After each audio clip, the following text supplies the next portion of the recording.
মাছের ডিমের বড়া দিয়ে কাঁচা আমের টক, হ্যাঁ হ্যাঁ, এই রেসিপিটাই শেয়ার করব আজকে। যা গরম পড়ে গেছে শেষ পাতে এটা থাকলে জাস্ট অসাধারণ লাগবে।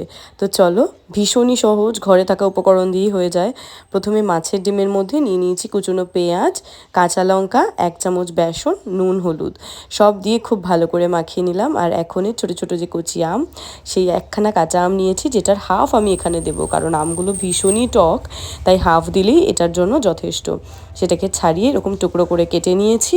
এবারে মাছের ডিমের সাথে সব একসাথে যে মাখিয়ে রেখেছিলাম, সেই ব্যাটার থেকে একটু একটু করে সর্ষের তেলের মধ্যে বড়া ভেজে নেবো। এক্ষেত্রে তোমরা সাদা তেলের ব্যবহার করতেই পারো, তবে এই মাছের ডিমের টকটা সর্ষের তেলেই বেশি ভালো হয়।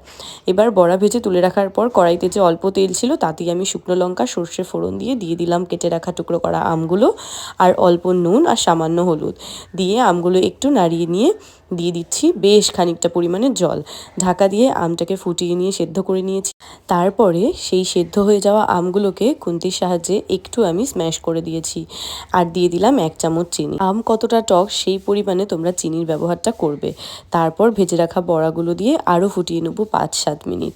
এতটাই সিম্পল এই মাছের ডিমের বড়া দিয়ে কাঁচা আমের টকের রেসিপিটা।